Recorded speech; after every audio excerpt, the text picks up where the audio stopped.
Welcome back to the Messy City Podcast. I'm Kevin Klinkenberg.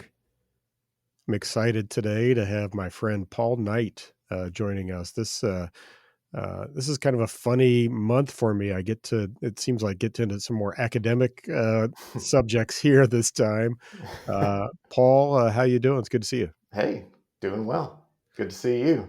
It's good to be seen. It was good seeing you at CNU earlier. Oh, look at you! All those play on words, all the time. You're not going to edit that out, are you? Oh, heck no. Anything that's a pun, it's got to stay in for sure. I actually had a college. We're going to talk about some academic stuff. It reminds me, I had a college professor one time who said, "The pun is the lowest form of humor." And he was just like a very serious guy, and he hated it when people made puns. And it was like, come on, guy, lighten up. That's funny. Well, I've heard that ticklishness is the lowest form of pain. That's probably about right. I can empathize with that because when I was a kid, my siblings would pin me down and tickle me until I was just about ready to pee my pants. It's terrible. It's terrible. So, Paul, there's a lot of fun stuff I want us to talk about. We both have a shared interest in street grids, in the history of urban form in America in particular. There's a lot of cool stuff that I want to hear about that I know you've been working on. I also want people to know a little bit about you and your background. How did you get interested in the world of planning and architecture? And I know right now you're working at Historical Concepts. That's right. I am. Yeah. So for those who don't know, it's an architecture and planning firm outside of Atlanta. Did you know? Did we ever talk about this? That I interviewed with Historical Concepts Oh, you did? about a million years ago. Oh, funny. Yeah. Cool. Yeah, it must have been about 99 or so. I interviewed with Jim Strickland and all. And oh, wow. Yeah, yeah, that's early on. I think I started my first summer internship was in 2007 while I was at Georgia Tech. Okay. Yeah.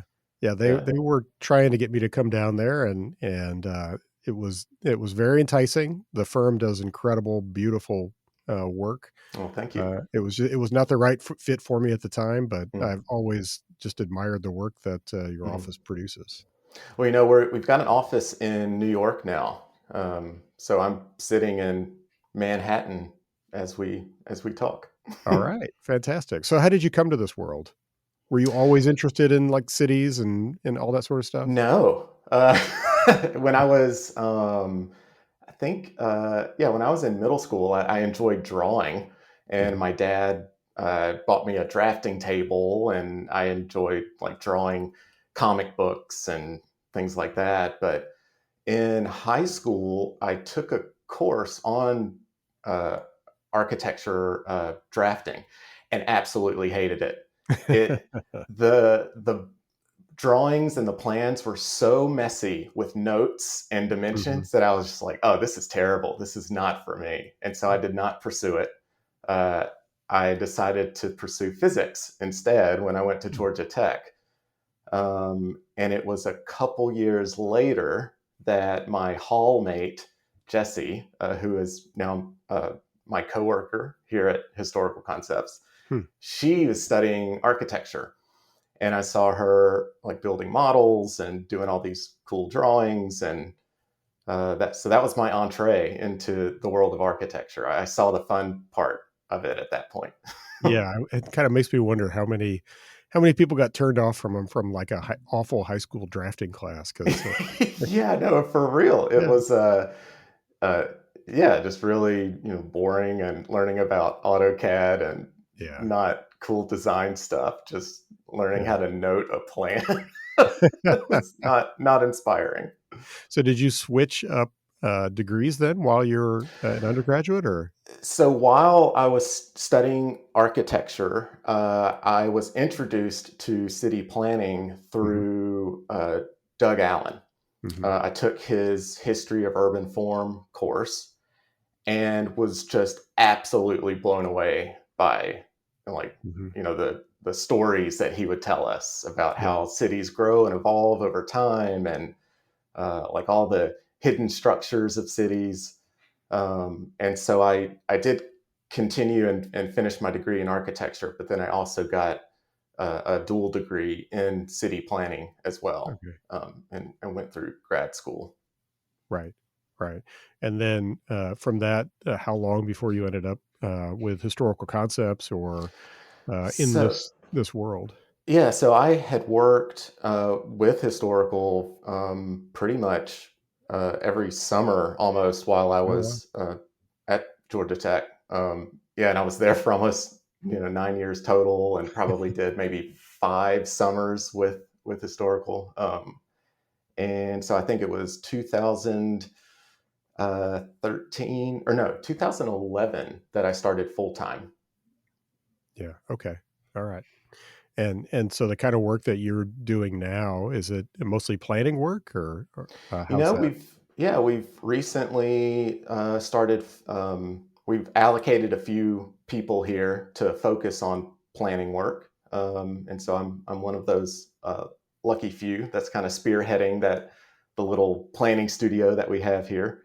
Yeah. And so yeah, lately I've been working with small towns, mostly doing projects in Georgia and North Carolina, New York, up in Long Island. And it's been really fun and rewarding getting to kind of, touch on design work that affects a lot of people. Yeah. And you get to put some theory into practice, which is always fun. Yeah, no, Yeah. yeah. Yeah. So let's have some fun. Let's talk a little bit about the theory part of it. Oh, okay. So you mentioned Doug Allen. I had the pleasure. I think the first time I met him was at a CNU Hmm. when we were speaking on a panel together to talk about street grids and American grids. Oh, And interesting. I always felt like I probably learned more in that, like, half an hour of his presentation, Mm-hmm. than I did, like, entire semesters of Mm-hmm. college, Mm-hmm. especially in Yep. about planning. It's just incredible. Mm-hmm. But you were among people after Doug passed, you were among people that helped set up the Doug Allen Institute, Right. correct? Mm-hmm. Why don't you talk a little bit about that, and we kinda use that as a launching point? Mm-hmm. Yeah. So in 2014, Doug Allen unfortunately passed away, and a group of us who were very close to Doug, we got together, and my initial idea was to kind of take all of his history of urban form lectures that he taught at Georgia Tech for 35 years or so. Mhm. And over that time had crafted this thing to just perfection. And so, I wanted to take all those lectures and distill it down into a book. And one of my other professors at the time, David Green, he said, yeah, that's a great idea. I want to start an institute. And I thought, oh, okay, that's a little bit bigger deal than a book, but yeah, sure, let's give it a try. So a number of us, I think at the time it was maybe 9 of us, got together and formed the Doug Allen Institute for the Study of Cities. And so since then, we have been focusing on our mission, which is essentially to continue Doug's work and research in urban form, and to continue to make sure that all those lessons that he taught so many students during his tenure at Georgia Tech, make sure that those lessons continue to be taught. So how would you distill the work that he did? Like what would you say is really important about his lectures in particular and that course, the history of urban form? Mhm. So I think So I've had, I don't know, let's see if I graduate. I probably took the course for the first time in 2006. And then, so here we are, Hmm. uh, what's that math? 17 years 17 years later. later. Yeah. So I think at this point, I've been thinking about it, pretty much every day since then.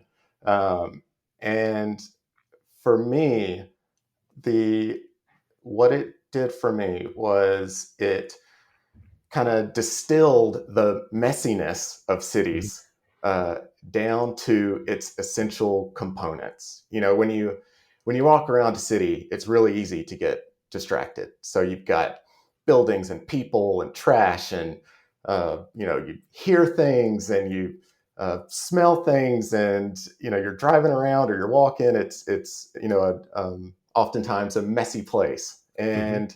and so it's easy to just kind of get overwhelmed by that, or to not even see the order within all of that. And so what Doug did is he showed how, if imagine kind of taking a city and throwing it into a pot and like turning the heat on, and you just kind of like boil things down and things start to separate. And cities are essentially separated into two different domains. So you've got a public domain and a private domain. Mhm. And so within those domains, you've got these different layers. So in the public domain, you've got things like property lines, blocks, and streets, parks, and monuments. So these are kind of like the public framework that organizes the city. And then in the private domain, you've got things like people and buildings and trees, and kind of all the things that, when you walk around a city, those are the things that you really see and Mhm. experience. And but those are also the things that change over time, more readily. So buildings can be torn down. I think the average life expectancy of a building is about 80 years. Like if you average, crappy commercial buildings on up to nice residential buildings, it's like Mhm. an 80-year average. Same with, people live about 80 years. Street Mhm. trees last about 80 years. Um, and so all those things change over time, but it's kind of what we're hit with when we first see cities.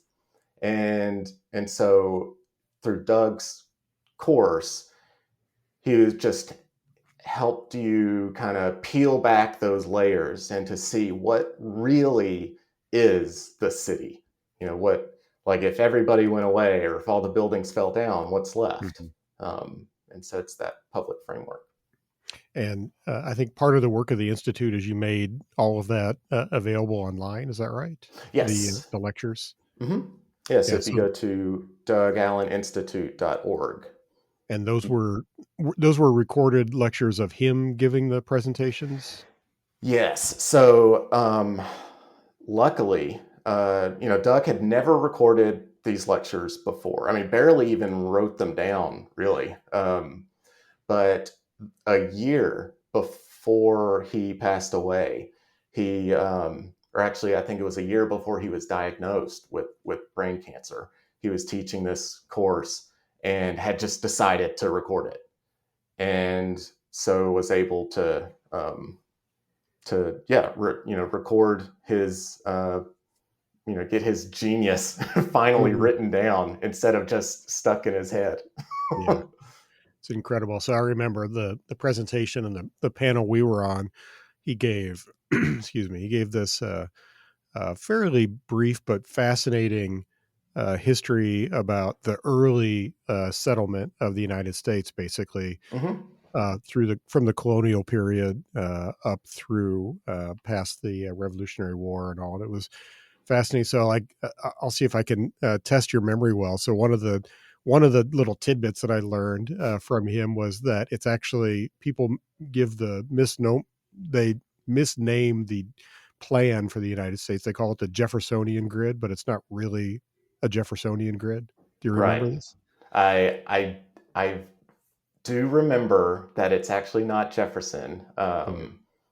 but I can't remember the details. Yeah, and I thought about this just before we recorded it today that I should look that up because I still have the slide where he talks about it. But yeah, there was another legislator that proposed the actual subdivision with the mile square grid in the United Right. States that is attributed to Jefferson, but that was actually not the plan that Jefferson himself proposed. Right. Yeah. Jefferson had written uh, his ideas on that previously, but you're Yeah. right. Yeah, Yeah. it was not So technically not his grid.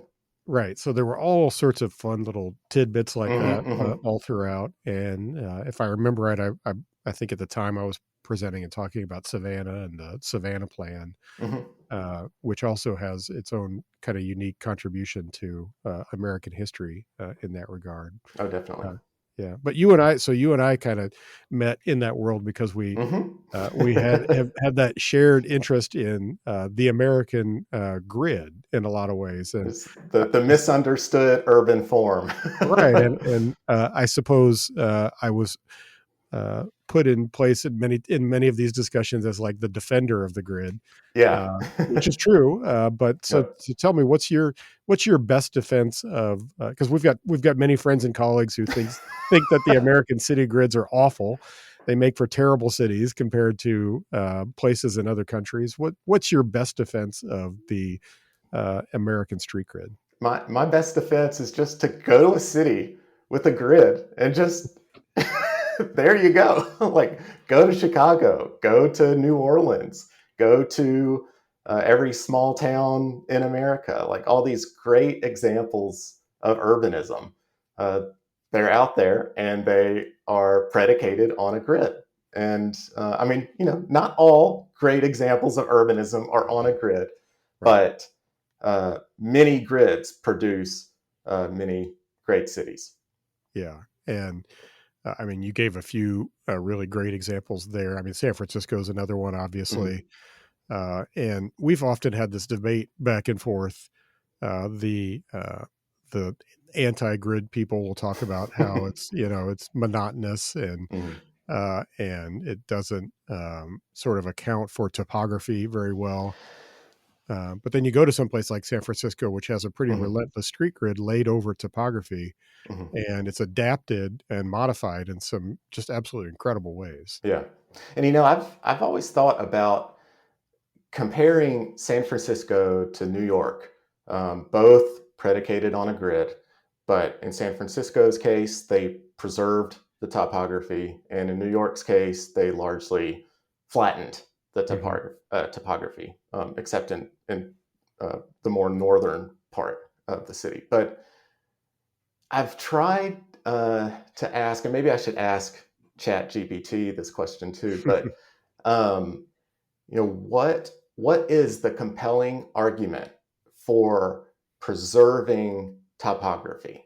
Like, if Manhattan had instead preserved its topography, how exactly would that benefit the ecosystem and us and everything else? Hmm. But I've always had that kind of question. Yeah, and I think probably in the history of a lot of cities, there was never really the interest in preserving most topography. It was really just Hmm. in cases where it was so extreme that there was no way they were going to be able to modify it Hmm. affordably. Hmm. Yeah, Right, right. yeah. Someplace like Manhattan, they could fairly easy flatten it out as part of the grid, or like my city in Kansas City, there's a lot of places Hmm. where it was flattened out, but you can't really do that very well in the Bay Area. Yeah. So it was a little tricky for them in San Francisco. Hmm. So in your work, have you gotten the opportunity to try to do town plans or any extensions of town plans that are more of a sort of a traditional street grid? Hmm. So I've yet to encounter, let's say, a 100-acre greenfield site, where I could just be like, all right, we're doing a grid right here. Hmm. Um, Most of our work has been within some kind of context. Hmm. And so, even though, like, the same principles that drive um, my adoration for grids apply, but things end up having to get a little bit more wonky in order to respond to things like creeks or property lines, or an existing town hall, or whatever. Hmm. So it will be like, I will always draw a very well connected little town plan, but it Hmm. may not necessarily be a rigid gridiron. Yeah. And so how would you, people talk, let's say lay people talk about cities, and I've certainly heard this from like family members and others where they will look at cities that were built on a fairly regular grid system. And then at a certain point in time in the 20th century, that just Hmm. changed. Hmm. And you had discontinuous grids, you have a very different pattern. And they often, it's like, why is that? Why did we get away from the sort of simple earlier grid patterns? So how do you explain that phenomenon? I think there are two ways to answer that. The first is uh, up until the early 20th century, cities were largely laid out just based on convention. Some developer, some property owner uh, wanted to develop their property and would just lay it out based on a grid just because that's how it was done. I mean, it was easy, it was Hmm. efficient, it made sense. Um, and and so over time, that convention kind of just was passed off to more of a regulatory approach to city planning, which between the early 20th century and the mid 20th century, um, it started to morph more into this automobile era. Um, Started to like Garden City type stuff started to kind of get into these regulatory systems and codified, Hmm. and so you even had, like, for example, in some manuals on how to lay out a city, there would be like an image of a grid and it would say bad on the bottom, and then there would be an image of like cul-de-sacs and swoopy roads and it would say good. And Yeah. those things just kind of took over. And I mean, especially now that um, the the I so going back to what Doug Allen taught about cities being public and private property, the distribution of public and private property. In the olden days, the public component of cities was designed first, and Hmm. then the private component came on top of that framework. But then, following this regulatory system of the 20th century, they turned that on its head. So it Yeah. all came to focus on private property, and like especially through zoning, and then all the public infrastructure was literally an afterthought. It Hmm. was like, oh, we got to regulate use. We got to think about the number of car trips between this use and that use. We got to think about curb cuts. We got to think about like all these details. But the thing that they don't think about anymore is the overall street network. Hmm. Yeah. So let's walk through that a little bit because I know just enough about all that to be dangerous and probably get a lot of stuff wrong. But it kind of struck me that, like, if you were to say like the late 19th century, and you were part of an American city that was developing and growing, as many were at that time period. It was a period of rapid growth all over the country, and the sort of checkerboard grid pattern was very, very common at that point.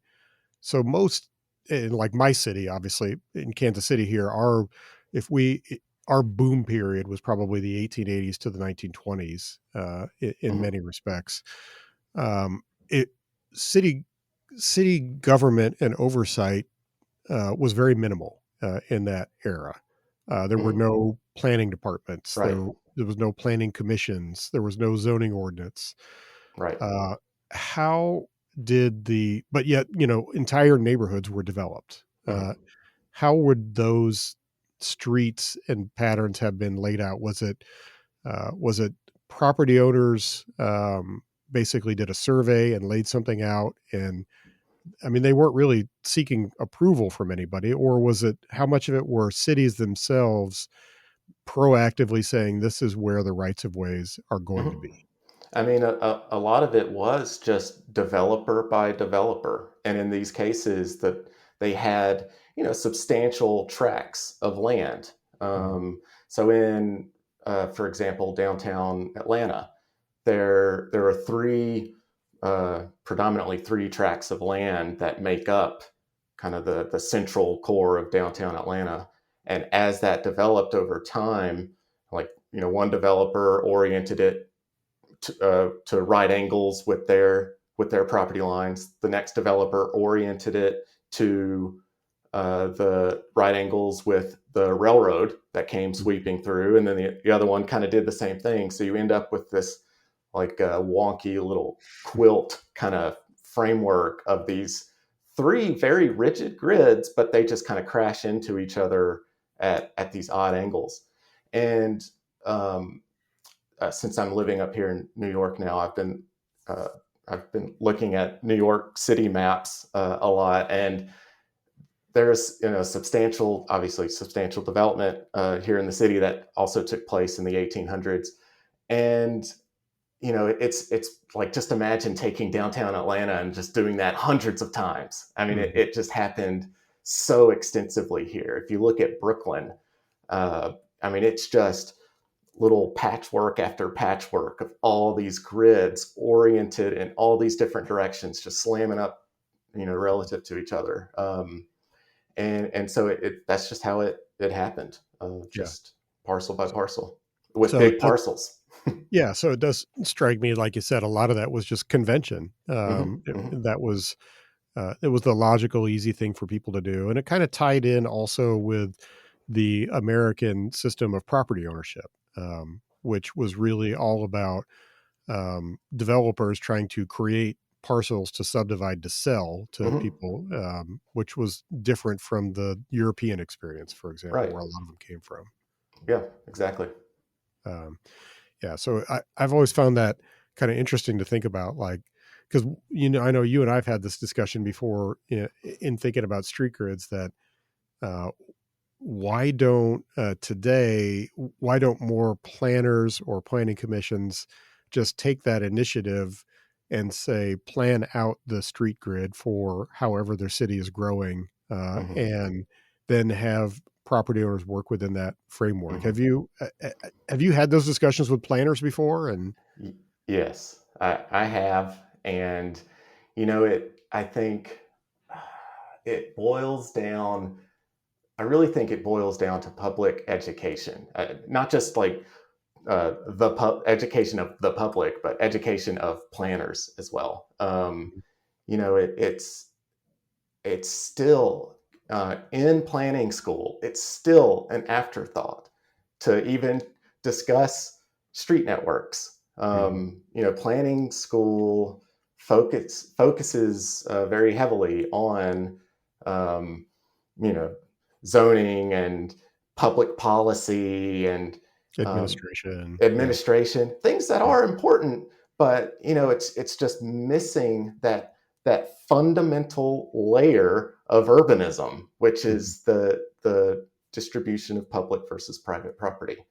yeah, And so I think uh, this is our part of our mission at the Doug Allen Institute, is to just get this information out there and to show all of the very obvious to me and us, the positive benefits to planning for the future, planning a street network that can accommodate all these unforeseen land uses that will come your way. You cannot predict the future, and so the best thing you can do is to create a framework that can accommodate all possible futures. right. Uh, that's a great pitch for the Doug Allen Institute. And so, all those resources, are they free online, or how's that work? Yeah, they are free. We've got YouTube videos of Doug's lectures. We've got a resource called the Urban Form Standard Hmm. that actually it started off as a book that Doug and I were working on together, and so what's up there now is basically like a first good draft of the Hmm. book. And so it's free to check out. So what's the nature of the urban form standard? What's the content there? So it distills the lessons of Doug's history of urban form at the beginning to focus on why streets are so important, and just kind of using historical references and showing how streets can last for hundreds and thousands of years, and why we need to collectively remember to start with streets and then worry about land uses.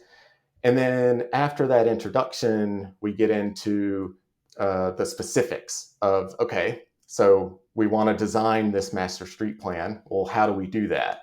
Mm-hmm. And so it starts off by looking at 100 different cities, 100 great places, and we used as a base the American Planning Association's list of great neighborhoods, because we didn't want anybody to come to us and say, "Oh, you selectively picked, Mm-hmm. whatever would fit your model or whatever." So instead, we kind of outsourced the selection to the American Planning Association, and every year they produce a list of great neighborhoods. And so we took that list at the time. I think maybe it was like 10 or 15 years worth of great neighborhoods, and analyzed every single one of those, 100 acres of those towns, and counted up the blocks, measured the blocks, looked at the street network,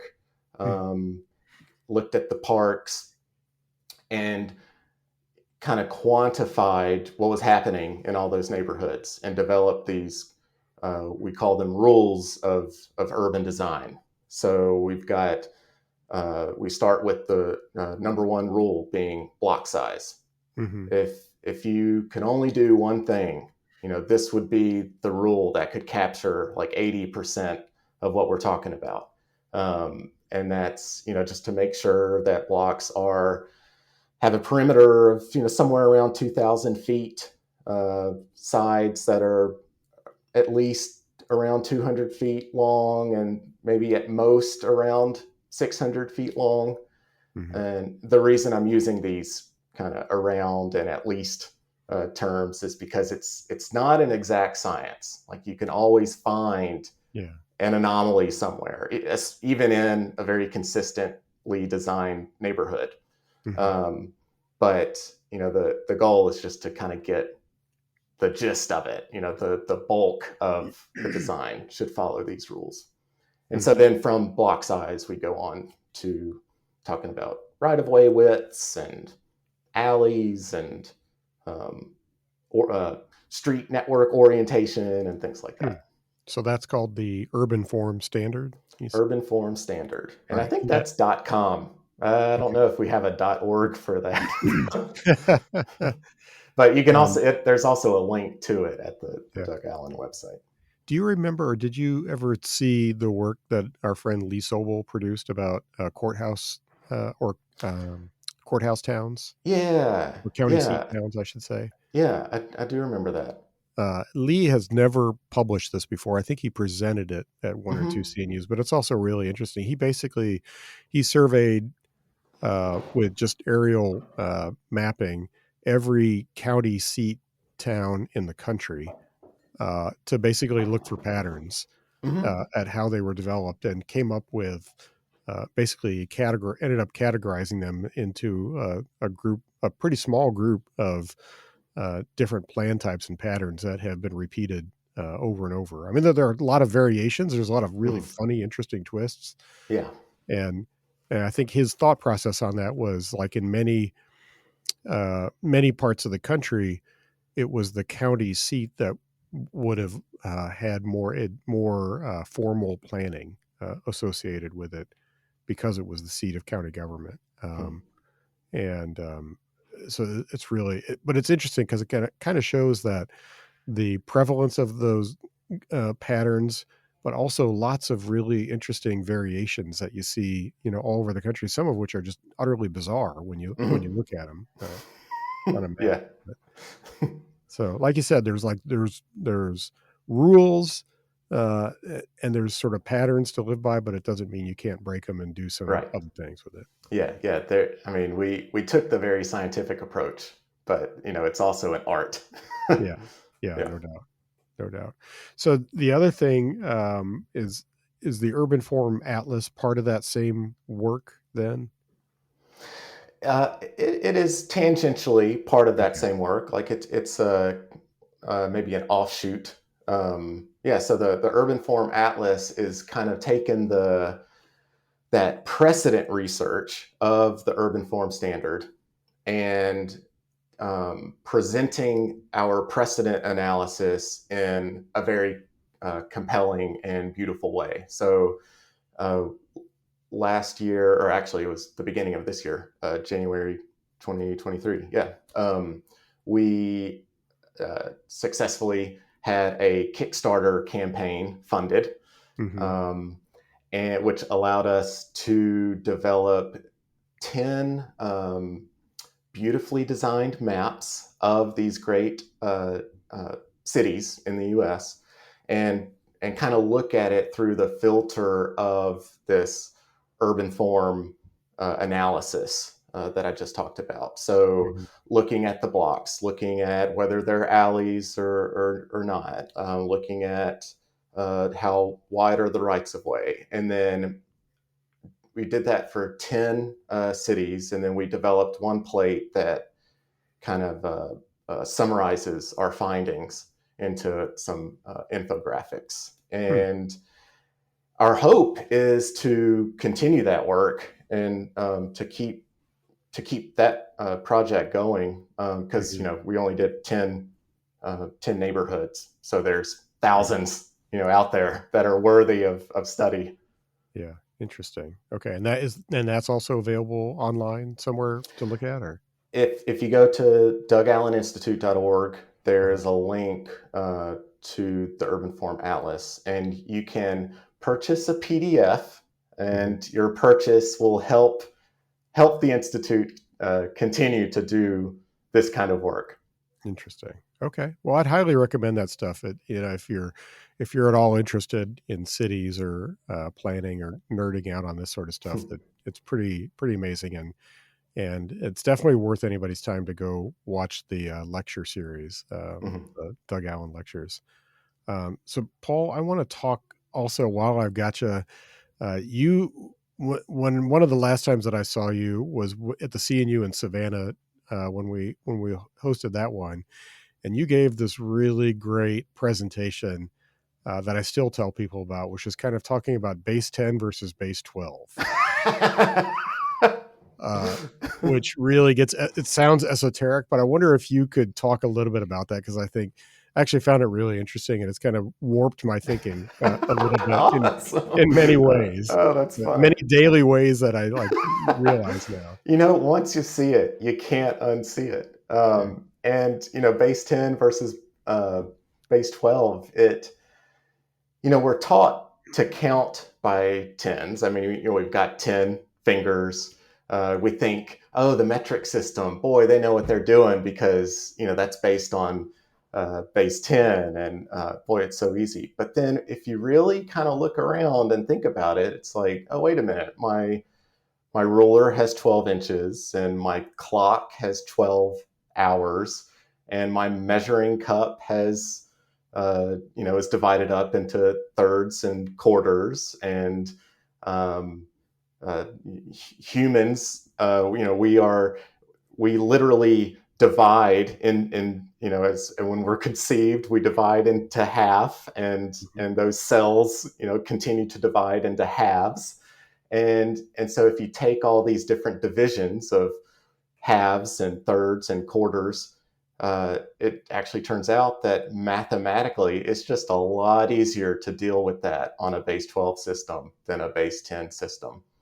And the Babylonians knew it because they actually used base 60, which Hmm. is related, but you can actually count with your fingers using your thumb as the index, and so you can go to each digit on your finger. So 1, 2, 3, and then my middle 4, 5, 6, and then my ring 7, 8, 9, and then my pinky.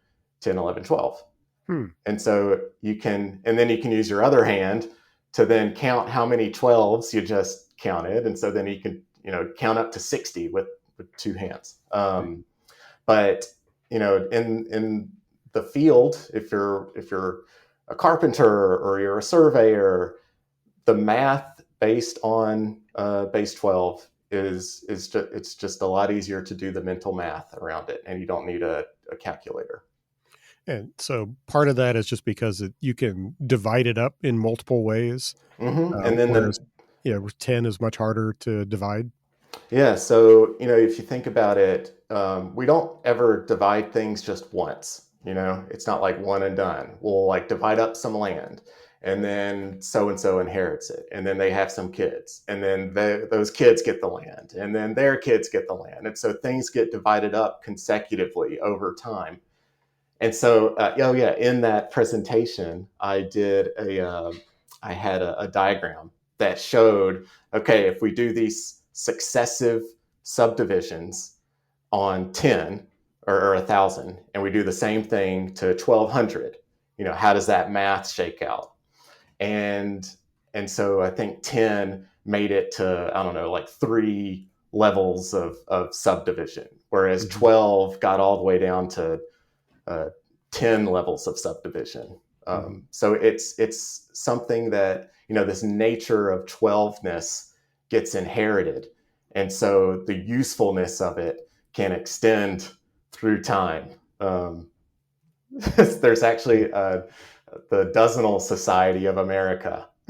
So you should go check it out. That's great. Interesting. So then, part of your case that you were making is, as planners and designers are working on plans, they should start from basically a base 12 system instead of working off base 10. In terms of laying out streets and blocks or anything else, is that right? Is that a fair? Yeah. So, instead of doing a 58-foot right of way and a 107-foot lot, and just all these like numbers that make no sense and have no usefulness for anything, consider doing a 60-foot by 120-foot deep lot, and then you put those together and you've got a 240-foot block, and then you add them up side by side and you've got a 360-foot block or a 420-foot block, and you've got a 60-foot right of way. And so if you embed this kind of DNA of 12ness into things, then it produces these efficiencies that things will start to stack up together really well, and you won't have these like awkward leftover 7 feet or 2 feet or whatever. Well, it's interesting because I think I probably in past planning exercises, I'm pretty sure I used 50-foot right-of-ways pretty commonly. That's common. And, it makes me now think about this. Truth is, part of that was because we were always fighting the engineers and we wanted to force it to be tighter, to force them to have smaller roads. But the 60-foot right-of-ways definitely, it gives you a more generous parkway area or tree lawn area. And there's a lot to be said for that as well. Yeah. So are you a defender that would you call yourself a defender of the imperial numerical system? Absolutely. I am. Yeah.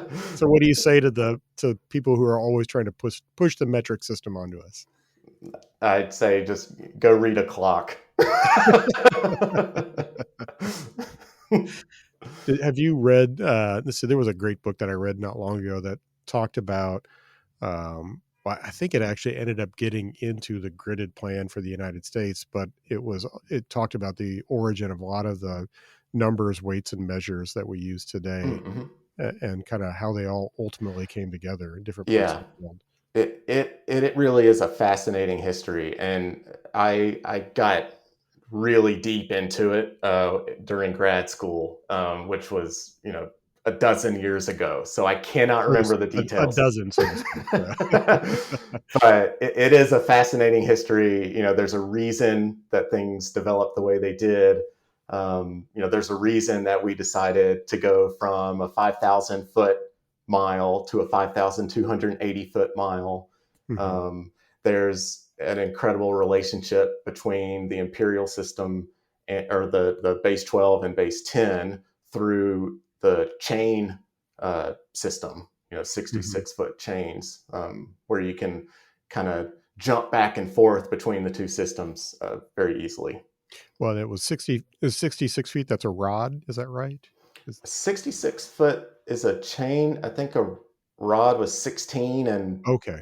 a half feet. Yeah, so Yeah, I got that right because I there was think. there was another lecture that I think maybe John Norquist used to give that Hmm. and it was a certain number of rods that was based may have if it was maybe like 5 rods. So the typical American Main Street was basically a certain number of rods. Yeah, exactly. Yeah, so there's a long history with all that and in the Hmm. world of planning. I think one of the things that I remember and a takeaway from reading a lot of that history was just how much of those measures were based on typical human dimensions, and that's Hmm. what uh, you know the, that a lot of people were starting with, and then they eventually got standardized. Yeah, that's one of the arguments that comes up in the dozenal society literature is that the unit of measure for the metric system is based on some number of oscillations of the cesium atom or something that has zero relation Mhm. to anything that we do or anything that we would need measurement for. Right. um, Well, fortunately, we're the holdouts in that regard. So yeah, yeah. Thank goodness. yeah, even the One good Brits thing about mostly do America. that. Yeah. Well, Paul, you had also on your notes that you sent me this tweet storm thing that was pretty interesting that had to do with some thoughts about inflation. This may seem like a complete tangent from our other discussions, but I thought it was really interesting what you shared. And why don't you tell people a little bit about like where you were going with this? It was a very different sort of outlook on inflation and how it impacts the built environment Mhm. than what people might be used to. So, one thing that I encountered early on in my architecture education was, why the hell are all these buildings so ugly now? And my that introduced me then to the difference between this modernist architecture and traditional or classical architecture. And so I kind of went down that path, and here I am at historical concepts. Mhm. But a kind of a deeper question is, why aren't we building cathedrals anymore? And part of that, I'm sure, is answered by status of religion, institutions, and things like that. But part of it can, I think, also be answered through a study of monetary policy. And so, we live in an age where we have these fiat units of currency Mhm. called, like, for example, a US dollar is just this little piece of paper. Um, and back in I can't remember what the 1913 or whatever, that piece of paper used to be backed one for one by a little bar of gold held Mhm. in some bank somewhere. But over time, these politicians, wanted to appease more and more people or fight more and more wars, and so in order to fund that, they came up with the idea of kind of inflating these units at a higher rate relative to the gold that was actually there. And Mhm. now we're to a point where these paper bills aren't backed by anything, just Mhm. literally the faith and the military of the U.S. government. And so that the policy of the Federal Reserve is to have a 2% annualized inflation rate and to try to stabilize the economy around that. And they argue that that promotes growth and economic stimulus and so on. So the problem with a 2% rate of inflation uh, in the context of trying to build a cathedral over 100 years, or many of them took 500 years, Mhm. is you just can't do it. So let's say back in the day you had a gold standard of literal gold coins that you use to pay for construction projects. So gold maintains its value very well over time. The famous, or not famous, but kind of the standard saying is that you could buy a nice gentleman's suit with a gold coin back in ancient Rome, and you can do the same in modern times. And there's some truth to that. But so let's just say in the Middle Ages, you've got these gold coins, and you're the church. You've collected all your gold coins, and you've got however many thousands of them to build your cathedral. And so you develop a plan for 300 years to fund that cathedral. And because you're on a gold standard, the value of that gold when you start construction is pretty much equal to the value of that gold at the end of the construction 300 years later. And so the money that you have at the beginning can actually last for 300 years. But then do the same thing with a 2% rate of inflation, and you run out of money after 50 years. And so even, you think, oh, 2%, that's not that bad. But, compound interest works the same in both directions. Mm-hmm. So if you're inflating currency away, that rate or that the harshness of that inflation gets worse and worse as your time horizon goes out. Yeah. And so, and it only gets worse, the higher the rate of inflation, like we're going through now. Mm-hmm.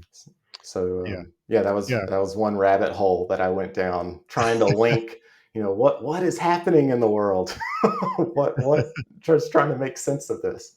You run this by any friends who are either real economists or like to play economists and talk about that approach? Well, I in addition to my interest in architecture and city planning, I do have this a Bitcoin side of me. Mm-hmm. That in 2016 I was in New York to get a architecture award for a project I was working on, and I just happened to see "What is Bitcoin" sign in the window. Mm-hmm. And I just thought, oh, what is Bitcoin? And when I got home, I started reading about it, and I am still stuck in the rabbit hole from that first book. It made me think not just what is Bitcoin, but what is money? Mm-hmm. And then, that question leads you to, oh, what does money do? And then that question leads you to, oh, there's better money and worse money, and how like money is the lubricant between everything we do in society.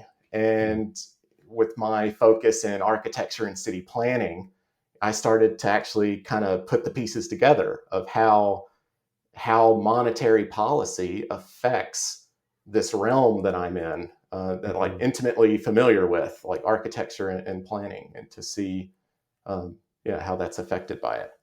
Yeah, I mean, we've often remarked about how incredible it is that even if you just look at the short window of time that's American history, how 100 years ago, when we were measurably much poorer as a country, mm-hmm. the architecture we built was so much, I'll just say so much better. And so much more ornament, detail, built with better materials. Mm-hmm. Better built. I mean, better craftsmanship, mm-hmm. By and large. I mean, I think our new buildings today are structurally much sounder generally, and we have a lot of great technology and features in them. But but there's no question that a lot of what we built, and that's not even to talk about buildings that were built 300, 400, 500, or 1,000 years ago, that were of remarkable quality. Mm-hmm. So it's always been, it's something that we've kind of riddled about, like how do you account for, I mean, I have a development project now I'm working on it. It's amazing the struggles you have to produce a building with halfway decent materials, mm-hmm. In our world today. Yeah. Or to do brick on all sides of a building is just unheard of, like in a developer project. Yeah.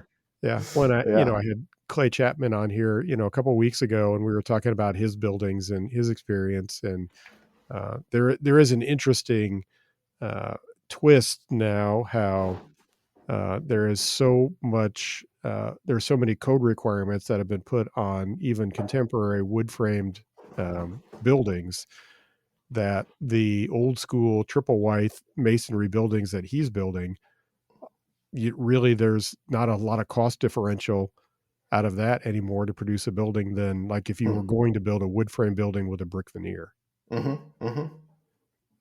So it is, but it's a wild scenario how much uh, just visual garbage we produce. It, Yeah.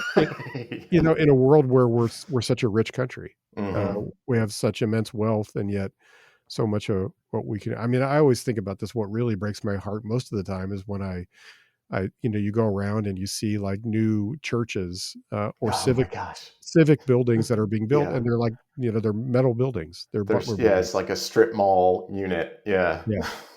And what an incredibly different approach that is to what maybe our grandparents or great grandparents Hmm. did. Yeah, Uh, absolutely.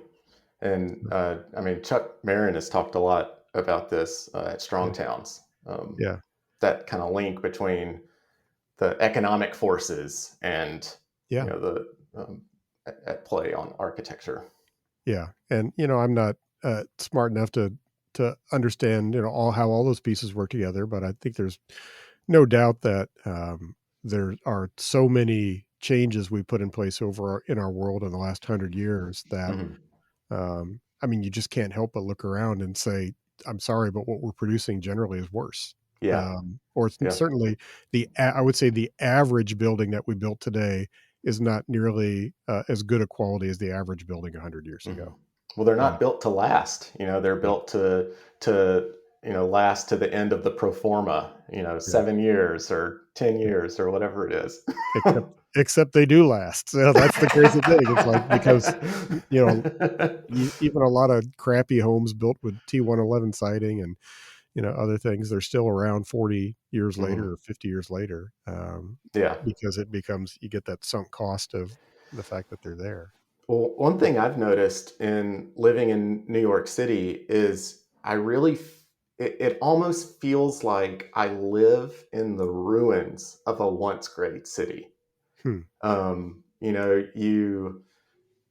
I walk around and I see, all this incredible, like truly incredible infrastructure that was Mhm. built to accommodate all the people that were moving into this city. I mean, like um, aqueducts and roadway networks and sewage plants, like sewage treatment plants that are actually like really beautiful, like well done works of architecture with like rusticated Mhm. boulders um, and now you walk around and you go in the subway and just like everything is rusted, like Yeah. they're not uh, maintaining it. And this Yeah. is a big strong towns thing. It's like you Right. can't just build it once, you've got to maintain it over time. And so New York, they built all this great infrastructure, but here we are 100 years later and it has not been maintained.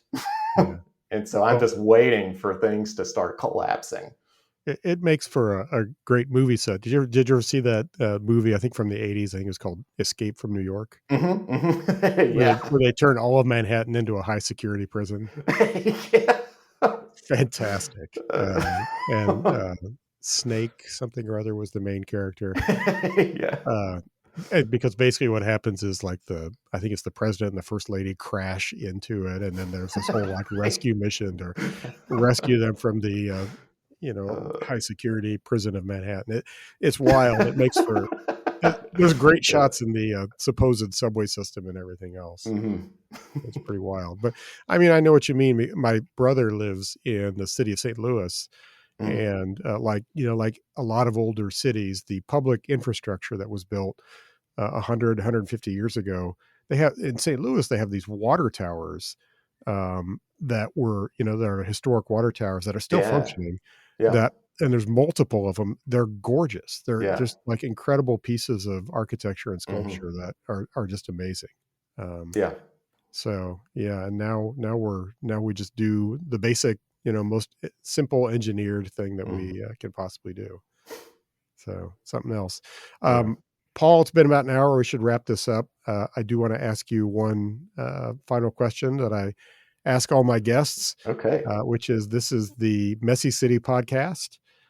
And when I say that phrase, I like to know what do you think of? Is there a city, a neighborhood, a place that makes you think about that kind of fits the term of like a messy city? Uh, so when we first moved here to New York, we lived in Brooklyn, and I gotta say, like that, it was it was an awesome experience to live there. And Brooklyn is a big, uh, very large borough, and I lived in Cobble Hill, which I've since learned is like the primo spot in Brooklyn.